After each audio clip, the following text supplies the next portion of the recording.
the whole thinking of looking at your investment and saying what is my return tomorrow is not the way we should look. They would rather go buy your old clothes than go buy something new which is like not standing out. So that's what they're curating. They're coming curating their own looks, understanding the product. So hence store experience makes a lot of sense. So in beauty we have close to 1 million makeovers every year.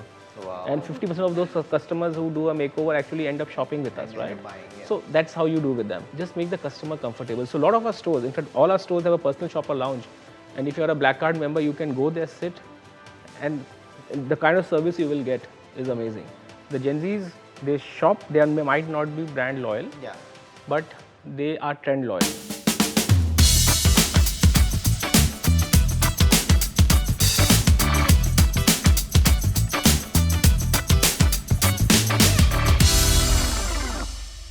So welcome to another episode of BBetter presents Products of Future.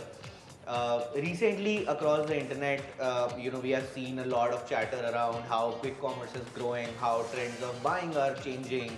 And amidst all this chatter, I mean, a very interesting insight is what will happen to offline retail, right? And with the advent of Gen Z and Gen Alpha and how they buy, how they prefer to buy, this becomes even more relevant. Like, will the next generation still go to stores and shop how we all knew shopping, right? So to have a very fun conversation around it, we have two very special guests with us. We have Kavi, who is the Chief Customer Associate, MD and CEO with Shopper Stop, the brand we have all grown up with. And we have Sujata, who is the founder of Suta Sarees, a very young D2C brand into ethnic wear, into sarees, which again is a very interesting space to be in, considering how the fashion is changing across generations. So we'll dive straight in, and I will start with the point that I was trying to make. Like, how do you guys see the industry evolving with quick commerce coming in, with the pressure of 10-minute delivery? Like, whoever wants to, Sujata, you can go first. Okay. So I think the pressure is here to stay. It will keep going on and on, increase. What's happening is with quick commerce and with everything, with the AI world where we are in now, everything will be like basic. So you have to deliver at the fastest speed possible. And there's nothing that will excite anybody anymore. Like, it is no more exciting that you're doing something. You have to do it.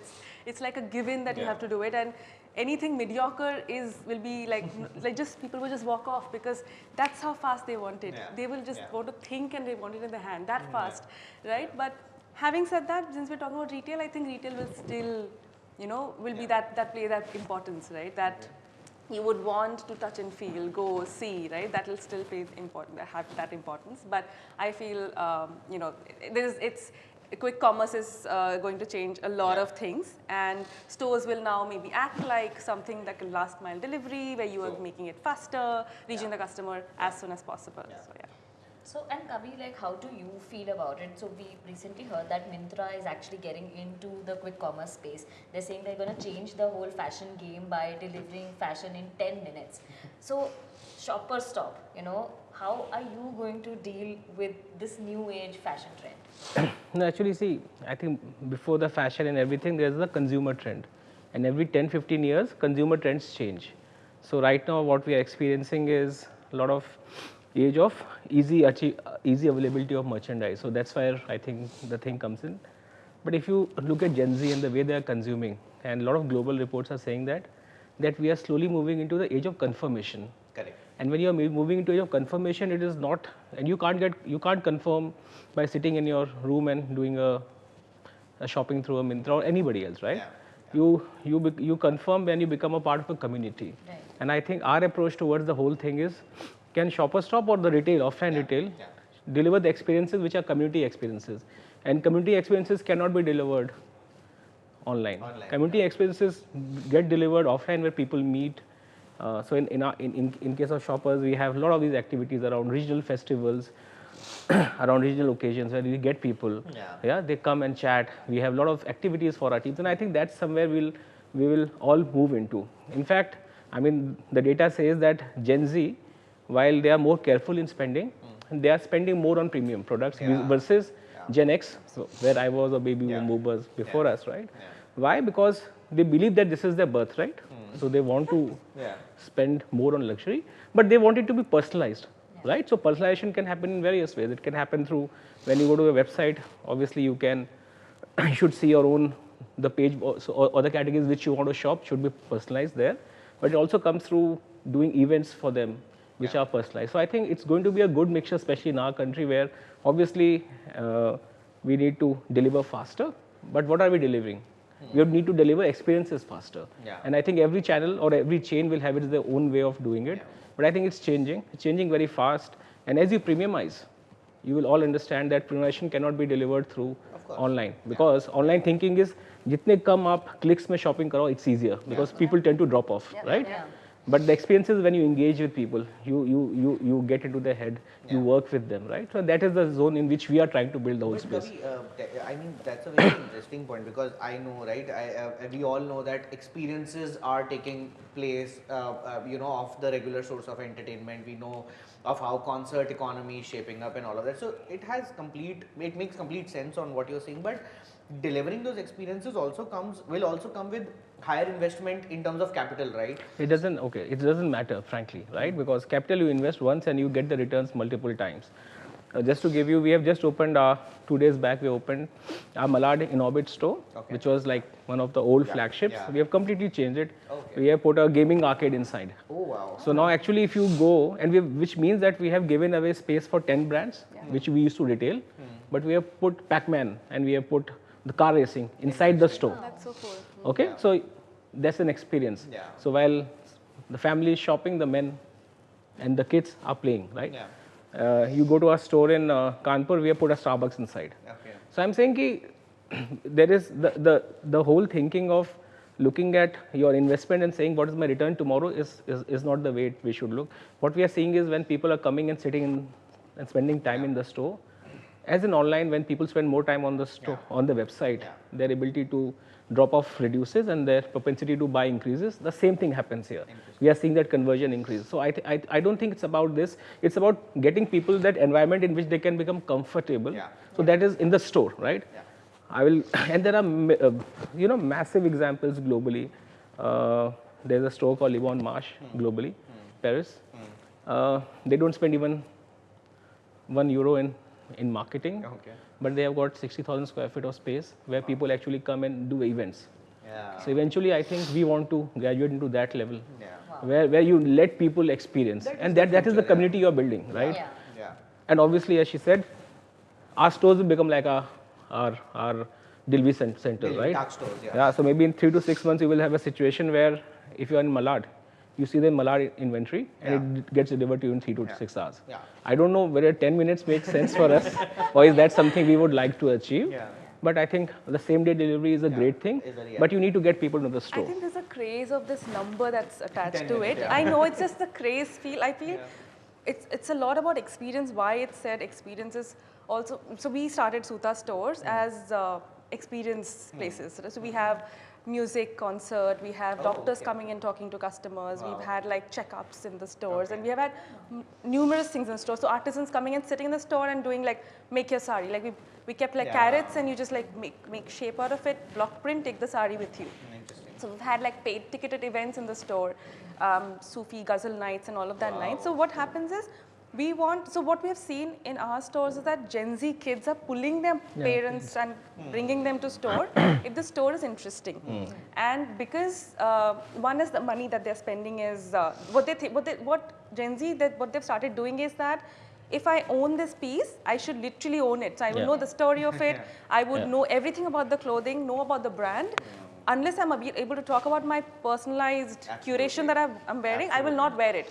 They would rather go buy your old clothes than go buy something new, which is like not standing out. So that's what they're curating. They're coming, curating their own looks, understanding the product. So hence store experience makes a lot of sense. That if you're there talking to them, telling them what it is, so they can make their own story about it. But tell me one thing, like this is very interesting, right? So you were talking about experiences at the store, organizing musical nights and gaming arcades and all of that.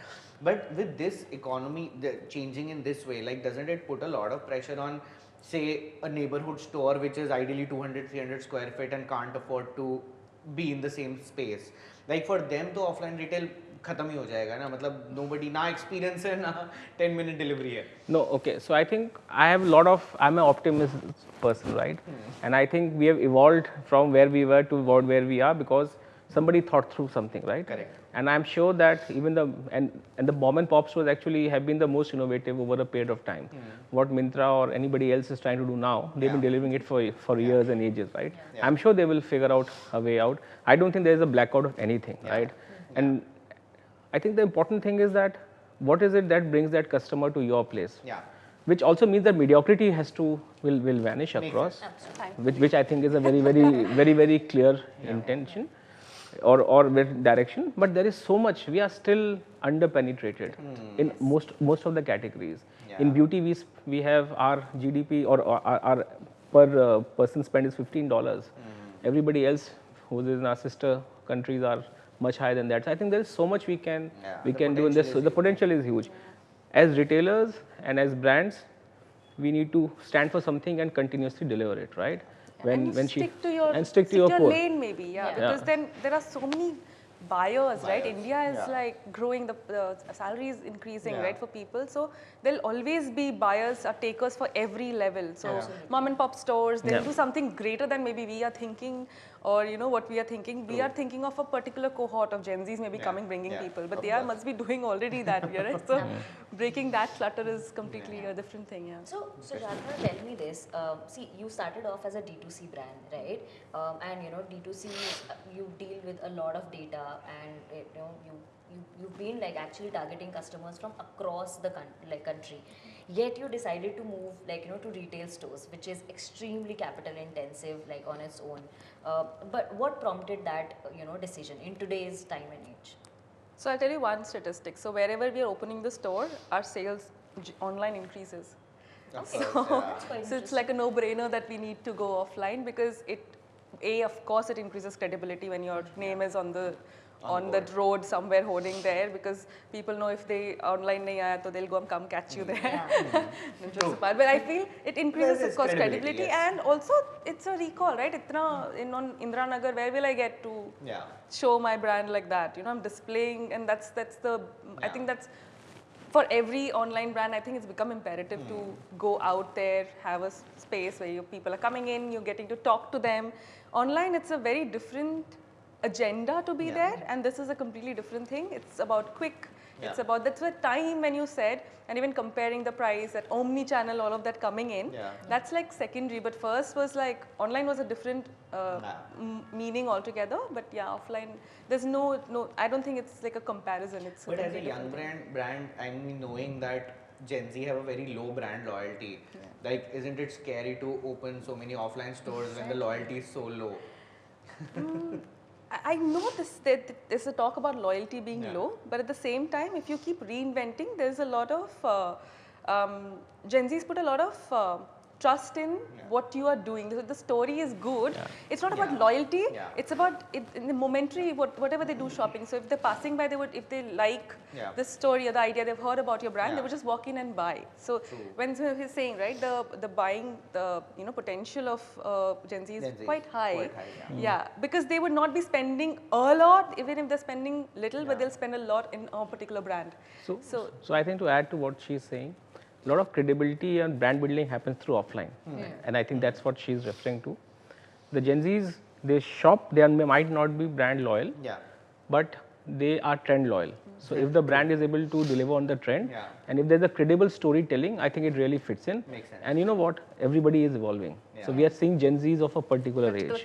Time. Like we were the X's of our time, and we have evolved, right? So everybody evolves, and it's nothing is static. So there are, and within the Gen Z cohort, there will be so many cohorts, which she can look at and say, okay, this is the cohort I am going after, right? Because they are supposed to be what 600 odd million in the next 4 years. So anyway, I don't think we are going to target all 600. We will choose the ones which work. For example, in our case, we have said, okay, premiumization is a journey we want to be in. So we'll just go completely premium, which means that everything which we do, the way the store looks and feel, the way our customer associates speak to the brand, the brands which we are in. So actually we are cutting down on brands and keeping lesser brands, but making them more premium and the experiences we are talking about. So I think there are enough cohorts for everybody to work on, and it's a very exciting time. And Kavi, can you also talk about your reverse journey? Like, like for them, it was digital first and then moving into retail space.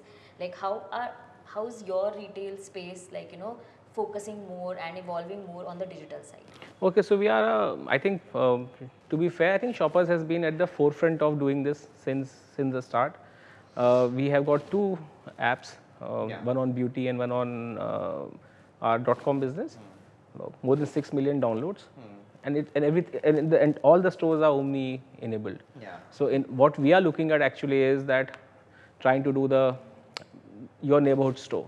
So both offline and online, what we are saying is Phygital experience. Phygital experiences, but it is so specific. For example, if in West we are celebrating India West with Shoppers, in North and Chandigarh we are celebrating winter wear, right? And then you are doing regional festivals, and then you are combining that with the online what you are communicating. So I think that's the journey which we are on. So we have been quite aggressive in doing this journey. And I think but still there's a lot of potential. And obviously, when the 10 minutes come in, then we need to think what is our 10 minutes version. But obviously, it's not 10 minutes. It's the same day. But I think we are working on that very, very strongly. So Sujata, I mean, we have another layer to what you do, right? I mean, one is going offline, and second is ethnic wear, which in itself, should be a separate podcast on future of ethnic wear. But something that Gen Z and Gen Alpha, the way their fashion is changing, it's becoming more fast, more changing every day. Like, how do you still see saris as a product space, like as a growing space? So when I started 2014 is when we actually started at home. Suta was not called Suta then. But when we started, everyone literally laughed at us. So then the sari story would have been even worse than what it is today. So this is with a much better space, because you see, so film industry defines us, right? Like, we know the trends looking at films or series. And every series, the protagonist is wearing a sari and making sari looking cool. So what's happening is the trend has caught on there. So at least they know that people know that if they want to look cool or elegant together, they would prefer go for a sari. So now we are still in a better space, and talking about it, it just sounds great. But when I started, I'm telling you, it was like a joke literally, and people just come and say, are you selling saris? Like, who buys saris nowadays? And saris also being touch and feel thing. I don't think anybody would have even imagined having an online brand just in saris. So that was a wild call. Me and my sister thought that, because I liked sari and I didn't get the sari I wanted, plain, simple lines, nothing, border, no border, something like that. We just didn't get it. So we thought there's such a big gap, we would just fill that gap with it. Didn't think it'll grow in such a massive way. I think we played a big part there by making saris look cool, by wearing boots and stuff like that with it. And hence I'm saying, if you have a story, if you can make your product stand out with good quality, then people would just get hooked onto it. So, and do you see a similar trend in ethnic wear? Ethnic wear is right now rocking.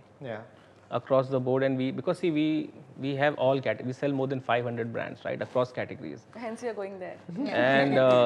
And hence actually I asked my team to connect with you. Thank you. So because we are very strong in the lehenga and the court sets, that zone, but we are seeing that there is a need for this to come back to us, right? So in fact, incidentally, in our festive season, the Indian wear brands were the #1 brands in the entire in that store across the country. So you can clearly see that there is a lot of demand happening, and with you coming in, hopefully, and then one more of the very, very credible brands we are getting in. Actually, we are looking at experimenting it very strongly. So I think there is a very strong revival of Indian ethnic fashion all over again. And because there are not many brands in the Western wear Indian space who can provide a credible alternative to a Zara or this thing. But I think there's a lot of things happening. In fact, I was in Banaras for the last 3 days, and I was looking at sari guys only. Part of the wardrobe shopping which my wife wanted to do, but also to see what's happening, right? Because as a retailer, wherever we go, and because we sell everything, we watch, and you can see such amazing variety. So I think that we will be pushing. This will be one of the levers of growth for us in the coming times. And it's got a lot to do with wedding, honestly. But Manyavar growth story has also been like similar. Like everybody's talking about it. Like it's a bigger brand and numbers than Zara. People move to coat suit suit pants, and suddenly they moved to again Yes. kurtas Exactly. because Manyavar changed the whole Yeah, narrative. the mindset, yes. Yeah. It's the new cool. Yeah, it's a new cool. Yeah. But Kavi, so I mean, I was reading this somewhere when we were planning for this episode that and probably you can corroborate on that data and correct me if I'm wrong, that there was a certain level of 30 to 40% drop in footfalls of the large retail outlets post COVID. Do you see that? I mean, has it bounced back? Like, do you see it growing? Like, what's the? Okay, so I think it's no longer that 30-40 drop. It is very similar to what it was pre-COVID. Okay. But more importantly, as you change the mix, so we in Shopper Stop we are changing the mix. Okay. So we are effectively taking a call to become more premium, which means that you might not be everything for everybody, but you will be really very strong for people whom you want to target, right? So I think we are in that journey, and we are more than making up for the footfall with the the drop, yeah. with the kind of products we are selling and the kinds of brands we are providing in. So I think there is a lot of energy. I think the good time and globally also. Yeah. I was actually at an interglobal departmental store conference in Berlin in September, and there's a massive revival in the departmental stores because people are coming back to offline and again driven by experiences. So whether it's a Kavali night or we do a lot of events for our customers within the store, take them to Sundarbans, yacht, everything. Like there are a lot of things which you do, right? Including Pushpa 2. Like there are a lot of things which we do. The idea is that you just engage with the communities, and this is true for all retailers in various forms they are in. If you are engaging with your community and you are the neighborhood Yeah. store, Yeah. I think that's where you need to drive It the whole all thing. comes down to that basic, like always basic. So for example, when we started Suta community, which is called Suta Queen, we didn't think community is like a big word when we started long back. Yeah. Even when we built our Bangalore store, we didn't think that having like a bed in the center of the whole Indranagar mein beach mein there's a bed. Because we thought we'll have that open experience, and when everyone comes together, we'll have those events. Yeah. But then it came from a basic knowledge and not from studying Gen Z or studying that, when we have store events, it will happen. We made it like that so that people can come sit. Yeah. So our display area is also like a chair. So that when the display is not there, when we want people to come sit, they sit here. Yeah. So the basic idea is when we used to go shopping with our parents when we were young, my dad would sit and chat with another uncle and course, we will of chat. course. Yeah. So that was the basic. I think we all go back to basics. If your logics are right or your intuition or that gut is right and telling you to do something, just do it. It'll all fall in place. Yeah. You don't have to always run behind trend or a buzzword to do something. Absolutely. So another thing, because you both are talking about the store experiences, and you also mentioned that there is a storytelling element, the story should be attached to the products, and that's what Gen Z and the Gen Alpha cares about. So in your stores, when the younger generation is coming to buy, how do you ensure that these stories are actually communicated well, especially in terms of how are you training your employees to actually deal with these new shoppers? No, I think it's easier said than done. Typically, in any of our store, we have close to 15,000 people working in Shoppers, right? So it becomes it's not a, It's not easy field. I think first, fundamentally, you need to understand that there are two ways. There are certain categories where you just need to. So first, fundamental, we have a I promise. That is, this is how you will respect and greet the customer. That actually is the 50% of if you're smiling, if you're greeting the customer, that is the heart of it, right? Absolutely. The consumers who are coming, there are typically two kinds of consumers. One who want to, and especially in a departmental store, there are categories where they want to experience, for example, makeovers. So in beauty, we have close to 1 million makeovers every year. Wow. And 50% of those customers who do a makeover actually end up shopping with us, right? Buying, So that's how you do with them. So you give them a free makeover. We don't charge for our makeovers. We just let the customer experience. And if she doesn't want to buy, we also don't tell her that, it's her choice, right? It doesn't work like that. You give them that experience. If they will come, great. Not, maybe they will come the next time, but the experience is good, right? And in categories like apparel and all, obviously there are a lot of nuances. Each brand is different. So there we also have the brand staff who are very experienced on this. So this is one part of it. But we have a concept called personal shoppers, which actually is the most powerful concept we have. 3% of our employees are personal shoppers, but they contribute to 25% of Shopper Stop business. Wow. And they are trained on the store. But more importantly, they are trained to understand why do you want to shop, what is the usage occasion, and then they'll just make the customer comfortable. So a lot of our stores, in fact, all our stores have a personal shopper lounge, And if you're a black card member, you can go there, sit, and the kind of service you will get is amazing. So I think through various levels of differentiation, in certain categories like beauty, you have makeovers. Yeah. In other categories, you have just plain vanilla selling, but at the top of it, there's a layer of personal shoppers which actually work with our database, and you can log into our website, book your personal shopper service. You can come to the store and ask for him. The personal shopper relationship is so strong that a lot of times they are called for family weddings, marriages, functions. I'm sure. Yeah. So it's like it is so deep. Yeah, it's something It is like I very can relate with it from a hairdresser perspective. Like it's that personal, right? I don't want to change my hairdresser. True, yeah. He's like a friend. So Yeah, I mean we have had stories where actually men and women have come, they have confided their personal things, and and he has done nothing. He has not sold anything. He has listened to him, given that solace, gone back. This is just like this. So I think so those are the things which we have on service, which really differentiates us from a lot of other. I think going retailers. forward, you should start having therapy rooms Yeah. also inside. They would the be store. coming there. For So, sorry, what should we have? Therapy Therapy rooms rooms. where Therapy you can rooms. give therapy to the younger. No, actually, it's not a bad idea. We are evaluating that. See, our stores are open from 10 to 10, Yeah. but they are not open in the early morning. So actually, we are evaluating a concept that can we open few of our stores, and for the community that become the yoga center, for example. Yeah. We will not charge anything. So that is something which you are working on. First therapy, then retail therapy. I think the beauty of retail is that it's in our business, and when I started very like 25 years, 27 years ago, when I started working, my first boss told me that in our business, selling is equal to killing. If you are selling anything to a customer, especially in fashion, you are killing, because if the product is good, that person is going to buy irrespective of anything, right? Effort, yeah. So I think that is the fundamental on which that is the one thing I ingrained, and that's what we try and build as a culture, that don't sell, advise, and let the So customer we say decide. Tell, don't sell. So we have the same concept. Yeah. We say. That's very good. But how about you? Like, you know, how are you training, you know, your See, come 60 and 1500. So mine is fairly, it's new as well. It's been just 1.5 years that we have had all these stores. Offline, So so there's constant training, and I don't know how attrition is taken care of in store stuff, but it's like damn difficult. It's struggling to figure out our foothold. But there are some store staff who've been with us from since the start. So I know that there are customers who just come and just call them, like they're like friends, and they know everything about each other. So it's that's a personal relationship, and it's been just few years, few months for a couple of stores. So there is this strong personal connection when people come over, and that special attention is given to each one of them. So for us, it's the hierarchy is not as much.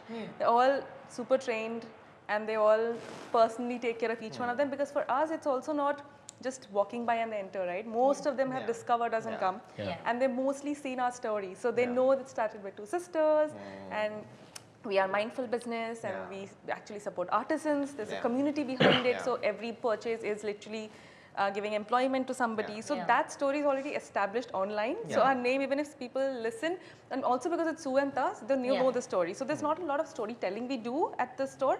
But of course, if somebody, there's very rarely we have people who do not know us and then they walk in, and that's a very different case than Shoppers Stop, right? So that's a difference. But tell me one thing. So because you both said about the importance of personalized shopping, these people who are sort of the heroes of the store and have a personal relation.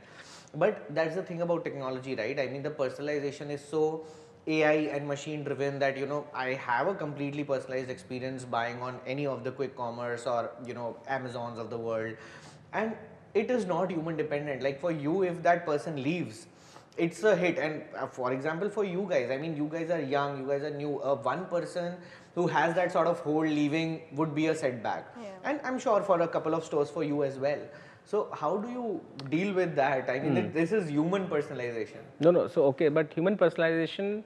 So just to give you a sense, our Malad store will have more than 100,000 articles. Correct. So no human can remember 100,000 articles. But we have got a personal shopper app. Where the history of that customer is there. Okay. Where what he or she buys is there. There is also an AI-driven fashion styling which will tell you that last time you bought this, maybe you can buy this, you can recommend this. That's one. Other is that okay, so he has bought this black T-shirt which you are wearing. So if you come to our store, we'll tell you through this whole AI, that this is the bottom coordinates you want to have. Yeah. So it is, the personal touch is always at the top and is supported by technology, because only doing it through a personal, and for 116 stores and for 4.5 million square feet retail space is not possible, right? Absolutely. So it's backed by technology, Yeah. but we want people to be the front end, because that is the power of Retail. retail, right? Because if you take away that also, then we would also be playing on price, and we don't want to play on price. In my mind and in my team's mind, we are very clear, Shoppers is not about the pricing competitiveness. We want to be, or we are India's premium omnichannel departmental store, and we wish to remain that. And we will become more and more clear on in the brands which we carry, the categories which we want to drive. And we can't be everything for everyone, because world is changing. But this person thing, I mean, I just want to extend this on another level. So, Sujata was mentioning about how people know their story, right? And Gen Zs relate with those stories. Gen Zs relate with the founder stories, the faces behind the brand. And I know, I mean, Sujata and her sister are great creators themselves. They create a lot of cool content. Like, do you think that, I mean, they have an edge over, traditional stores, in the sense that you would always need a brand ambassador, you might need a face to represent the brand, but here the founders themselves are the creators. So we can do one better thing. We can get all the founders like them, work with us, Exactly. work with us, right? Yeah. See, because if you look at it, we are the aggregators. Correct. OG We are the aggregators, OG aggregators. We are the aggregators in the premium space. We are so just to tell you, our loyalty base is 10 million customers, which drive 80% of our revenue. Correct. I know everything about with the use of machine learning and AI, I know entire our database is broken up into 9 cohorts, 9 people. Interesting. Yeah, Okay. so we'll have somebody called a Loyal Lohan, and somebody is called Aspiring Agarwal. Okay. Yeah, so these are our internal names, right? Yeah. And those 9 people, what brands they consume, what is the kind of psychographics, it is to that level. So what we do is, what are they consuming? So by my Diwali messaging, is not please come and buy in Shoppers Stop. No, it will say, Pravas, this is last time you came and shopped Louis Philippe shirts in Shoppers Stop. This Diwali, those 5 more colors are there. Please come and shop. So it is to that level. So I think what I'm trying to say is that there is a very strong community we have. We work on that community, and then we work with the right set of brands as we keep on changing. They become your ambassadors. They become my ambassadors, right? So if you want to buy Suta, for example, hypothetically, you have to come to Shoppers or you have to go to Suta stores, right? So it's like that. There are brands. So for example, we have exclusive tie-up with Armani. So we run Armani makeup in India. So if you have to buy Armani, either it will be there in Armani stores which are run by us, or in departmental stores. So we ensure that we become the reason for customers to shop. That's the power of a Shoppers Stop. I think historically, like when we were growing up, Shoppers Stop was the place of discovery of brands. So we are again reimagining that journey. Exactly. And for me, because I've always run brands, I joined Shoppers 18 months back. And I'm a brands person. So we want to get back that energy which was there. And I think that's a journey in which we are in. That's how we are becoming sharper. And like everybody else, we need to fight and ensure that the brands which Gen Z consumes, right? Those we have in our system, we are able to, but what we have, others will not have, simply because Suta is a Suta store. And there are so many consumers in the country who don't know Suta. They don't know, But if they come and they see 5 brands of saris, they will say, okay, this is nice. And maybe I will just check on Insta. But there is only this one store, it is not in my town. So if I have to buy, the power of distribution. so that is the power which we have. This business deal is happening on this podcast.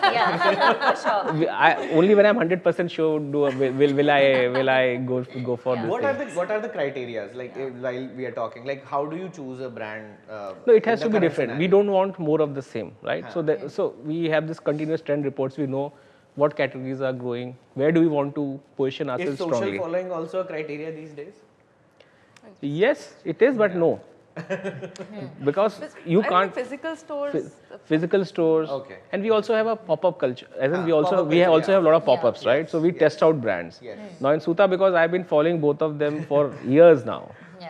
not since 2016, but since 2019, I've been following you guys. So I know that this is, so once I came to shop and said, okay, this is the category we want to work, we have enough signals from our customers. We also run multiple customer this thing. So surveys. So every month we have close to 60 to 75,000 customer voices telling us what brands they want, what products they want. It is a continuous churn, right? We have it is better than any survey because this customer is coming inside shop and saying, "मुझे ये नहीं मिला." Right? तो उसमें सारी नहीं मिली, for example. So that is there. And then there is some gut also because we are not running businesses only through machines, right? Interesting. दिल में तो कुछ होना चाहिए ना. I should feel. Like for example, in my mind, I see that the non-apparel business is going to become stronger and stronger because when you premiumize, the logo value products really gain. So you take a path, you take a journey. Then there's sports, for example. Now India is going through sneakerization. And what you are seeing is the next 10 years, it will be the single biggest category, which we are very weak in. So right now, that is something which I'm working on with my team and saying, okay, can we get this? So you learn. And I have 3 very young daughters. So they keep you so fit in terms of what they are doing. They are your trained spotters. In fact, what I do is I'm just talking about my girls, and I always stand up because I'm very proud of them. So I always keep on talking about them. So they actually are, they're pushing you. They are asking, right? So one is 19, one is 18, other is 12. So the first 2 ones, they're telling you what Instagram handles to follow, which brands to follow, influencers. So if you see my Instagram, it's only about all women's wear influencers, because that's what you do continuously and you learn. You're learning, right? I mean, I always say that I learn from the next generation. I mean, if you don't hang out with them enough, like you are obsolete. Miss out. But Gen Alpha is very tough, which is my youngest daughter, man. This is really, it's a different. I have a 6-year-old, So they are really. tough nut it's to a crack. different I have way. a 3-month-old, I'm really scared. They are very different, We haven't named them yet, I think. but they're different. So Sujata, like, how are you incorporating AI and, like, using data, like, when it comes to your brand then? See, I wish I was better, but I'm not. So I would not say something that, just because I've read it somewhere that I'm doing it, because I wish I could be better because there's amazing things happening. Though I'm telling my staff to note down things and that comes to us, but it's still not the best way of capturing data, right? Though we have very good data coming from online sources. Of course, our Google throws us data. Everything we hear a lot from customers. We had social listening tools which would tell Instagram mein kya bol rahe hain, why are they saying bad about Suta, so these are the topics, okay, this is why it's not good, right? Sentiment analysis, Some people said after writing that they launch too often. So it was a problem because they're saying, how much can I spend, they're getting irritated. Like abhi har collections I can't keep buying, so they're irritated with it. So we reduced our collection launches. So those kind of insights we get a lot from online. So that online it comes in a very well defined structure, but when it comes to listening to offline, I'm listening from him. So the cohort defining and all of that, we haven't gone there, though we have two, three basic parameters of dividing, but it's very basic. So Kavi, can you also dig maybe a little deeper into this cohort defining, how I think that's a masterclass. I was about to say that's a masterclass in itself. I think it will not be. It's very difficult to capture this in here, but just to give you, like we should send a separate reel on that masterclass. There are 30 attributes on which, and this is all developed by internal team. We are not taking anybody else's, so we have got to spend a lot of money to have that team and allow them to experiment. So there's a data scientist. So I think there's a lot of that work happening.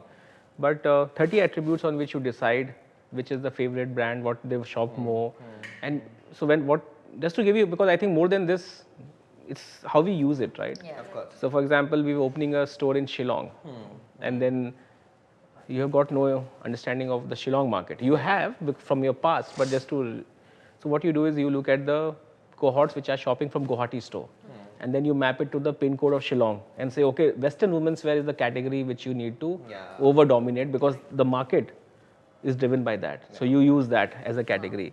You are trying to launch a new brand, and whether it has worked or not, so you see whether the customers have moved from, because once you introduce a brand, you also make somebody leave, right? So we obviously then check that whether the brand is getting newer customers, or is it customers are upgrading, or we are losing in sales because people are saying, okay, my brand is not there. I think there are a lot of use cases, and everything within Shopper's system, if it is not backed by this, doesn't get passed from my on my table. I just did a discussion. We're opening a Raipur store next. So just today we had the meeting where we were discussing what kind of inventory do we keep, what is it going to be. So first, of course, the size is similar to this size. So what kind of categories will go? Basics we did, and then we have, because we've done like 2-3 exhibitions before in Raipur. So the exhibition data and the online data, we started mapping those, and we did that data analysis, and we figured out. But there's a lot to do also with intuition, asking. So I made the team call people and ask, what do you really want us to bring? You know, so the at least the top 20 buyers, they would tell, and so they'll also bring their friends. We told them, we are not calling influencer, you are the influencers. You get your families and friends because they are the top buyers. So yeah, so those are the things how when we open the stores, we look at. So towards the end, we have this what we call the BBetter moment with our partners BBetter, and we want to talk about quickly from both of you. Want to know the pressures of being in this industry, right? So, and why I'm asking that is we have been continuously talking about how trends are defined by social media. Like, you know, your daughters have asked you to follow certain creators, and it's a constant challenge. Like what you are doing today, a deal that you are doing today might be obsolete next month because a new brand has taken over. So, and same goes for a young brand like yours. Like, you know, there is constant social listening and that pressure. How do you deal with that? Like, you know, how do you take that challenge heads on? No. First, you have to accept that there's going to be a challenge. I think the acceptance that there is going to be a challenge and you don't know everything is the starting point of trying to solve for it. So I think, and I'm talking about myself and the way we look at things. So I think that's one. Second, a lot of being in the market, because retail businesses cannot be run sitting out of 100%. Right. So continuously being on the front end, on the field, speaking to people, understanding, right, which helps you to pick up the right brands, right categories. For us, the challenges also are how do we deliver consistency of experience, because she spoke about people leaving and the retrenchment and everything, ensuring that the team, because finally people do it, we don't do it, right? And so you need to give your best shot, be ready for change, accept change, and don't plan for next year, plan actually for 3 years down the line, because then you can make the right calls. Otherwise, retail can be so consuming that it's just like digging the well every day and taking out water.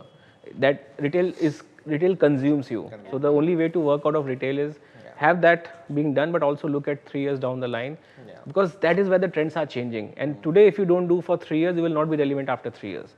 So I think that's the journey. And at the end of the day, as a personality, a lot of running and spirituality really helps me to go through this entire piece. What is it for you, Sujata? I feel retail store is, so the team who's there in the retail store. So for us, our stores, even if it's large format, small format, we have at least 4 to 5 staff in the store. What I see is that they are in the store, right? So they start to not see the problems. So that's the biggest problem. They get so used to everything, and if they start doing one mistake, it just continues because they just forget that there is a better experience, and there's a better story, or there's a better way of selling, or there's a better way of keeping it, or there's a better way of displaying it. So this just forget. So the thing of continuously making them aware about where we are headed and what the head office thinks and how my store's thinking could be completely misaligned. Even if I'm dancing here on the reel here, but they might not be as chirpy as I am here. So when a person sees my reel and goes there to buy, and they're sitting there like that, they're just demotivated. So that whole, even if there is this morning training and pep them up and all of that, I still feel that's the biggest challenge is delivering experience. You know, because when you are doing this in and out, day in, day out, you just forget. Even if you have the rule books and manuals and guide and have tests and all of that. Like we have tests, literal tests, and there are product names, and we have, each sari has a name. So, you know, if let's say, because the sari, let's say, is called Anxious Sitara. Anxious, it was about anxiety, okay? It was about a social thing. We had a collection on social, you know, things like anxiety and this loud, some people are, you know, face problems. So, when a customer walks in, and I've seen me going live and talking about these issues, and let's say the staff member has not seen that, and even if you're trained, it has not entered their head, and they start talking about it very passionately because they assume that you would know, and they don't know.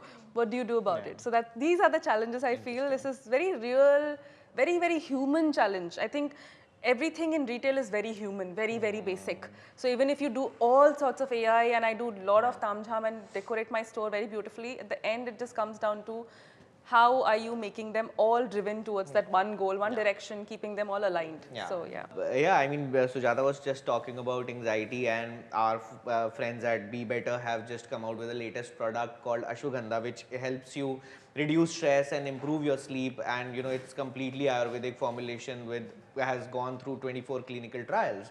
So go check it out. It's all the details are in the description. And you know, towards the end, I'll just drive this conversation on one final point, and I myself come from Jaipur, right? So it's a tier 2 city. I have always grown up with Shopper Stop and seeing offline stores, buying from offline stores.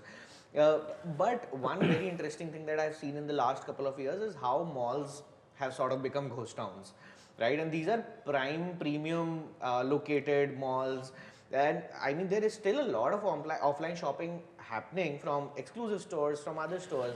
But these malls have, especially on a Monday to Friday in an afternoon, you go there and there's literally, there are birds flying around. So I would want to know from you guys, like how you see malls as a structural infrastructure, you know, and how will it perform in the future? I mean, with this kind of deterioration already.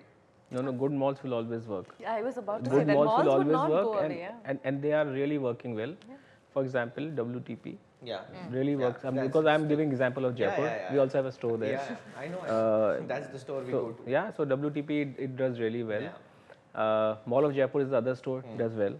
So malls actually are not bad. And you know, so again, what is true for us that you have to provide an experience.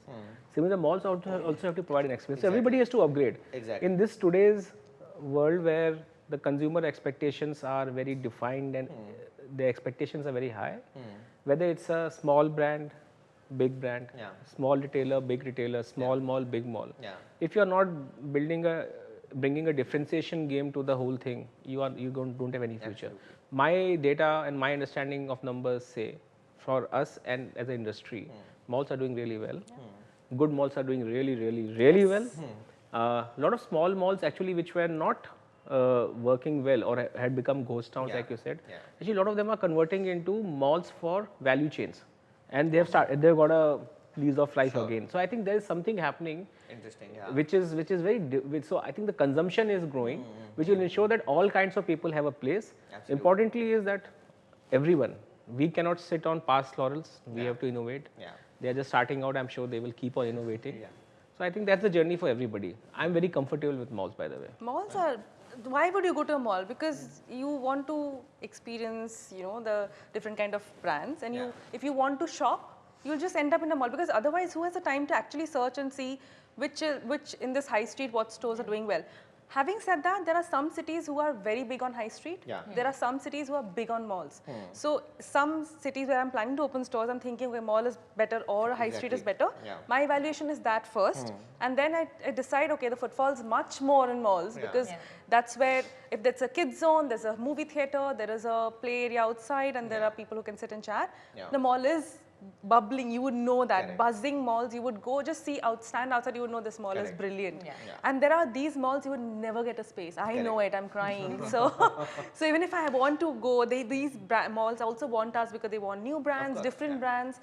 Then still there's no space because nobody's leaving that mall, and they'll never leave that mall. Interesting. So there are places like that, and then of course there are some places where mall culture is little lower. That's the places like you know, like Bangalore, for example, there are high street concepts. So you would know there are certain street, you would go just walk and you would have that beautiful experience of shopping. So there are two different things, But hand on heart, there are hardly very few high streets the way they were defined in Europe. Where people can walk and hang around. I And wish. वो तो सिर्फ एक Infrastructure अभी तो- CP है दिल्ली में. There is sector 17 in Chandigarh which stand out here. Bangalore, Indira Nagar में कभी अगर आपको चलने को जगह मिल जाए तो खड्डा नहीं है तो otherwise it would have been a very beautiful, it was actually when I was doing my IM 1999, it was a beautiful, that CMH road, and that was beautiful. It was a very nice area, but I think there are very few high streets left because in people India, I don't think have it's space. more about car mein Car. gaya high street hai. हाँ. It's not about walking and shopping. But high it's like street Jubilee Hills and Banjara Hills. You would just, But you'll high see street the is all stores. about walking. I wish. This is where what you see in Madrid or Barcelona, and you can go Paris, Amsterdam, Paris, whatever it is. Interesting. On that note, I mean, thank you so much for coming and taking out time on a working day for us. before you go, like we have a little something just as a gesture from our friends at Sedev, and we'll then let you go. Thank you. This just Thank you. small gesture for taking out time, and we'll just have a picture. Yeah.